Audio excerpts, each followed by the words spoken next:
ભાવનગર શહેરના પ્રમુખ મનોહરસિંહ ગોયલ લાલભાની નિમણૂક કરાઈ। ભાવનગર શહેર કોંગ્રેસના પ્રમુખ મનોહરસિંહ ગોયલ લાલભાની નિમણૂક કરાઈ હતી। લાલભાને શહેર કોંગ્રેસ તરીકે વરણી કરાતા તેઓને પોતાના નિવાસસ્થાન સરિતા સોસાયટી ખાતે પોતાના ઇષ્ટદેવના દર્શન કરી માતાના આશીર્વાદ લીધા હતા।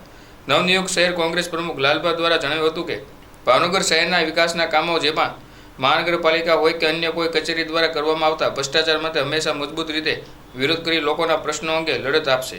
જ્યારે કોંગ્રેસના નાનામાં નાના કાર્યકર્તાઓને સાથે રાખી આગામી સમયમાં મજબૂત સંગઠન બનાવી વિરોધ પક્ષની ભૂમિકામાં કોંગ્રેસ અગ્રેસર રહેશે। ત્યારે માનનીય રાષ્ટ્રીય અધ્યક્ષ ખડગેજી, માનનીય રાહુલ ગાંધીજી તેમજ ગુજરાત પ્રદેશ કોંગ્રેસના આપણા પનોતા પુત્ર એવા શક્તિસિંહ ગોયલ સાહેબ તેમજ વિરોધ પક્ષના નેતા અમિતભાઈ ચાવડા જેમના શીર્ષ નેતૃત્વમાં જ્યારે મારી આ પસંદગી કરવામાં આવી છે ભાવનગર શહેર કોંગ્રેસના પ્રમુખ તરીકે, ત્યારે મારી મુખ્ય પ્રાથમિકતા ભાવનગરના જે મહાનગરપાલિકાના પ્રશ્નો છે એને લઈને રહેશે। તમે ભાવનગર મહાનગરપાલિકાની વાત કરીએ તો રોડ રસ્તા કેટલા બિસ્માર હાલતમાં છે, ત્યાં રોડ નવો બનાવે ત્યાં બીજા મહિને જ ખોદકામ ચાલુ થઈ જાય છે। આવા અનેક પ્રશ્નો છે।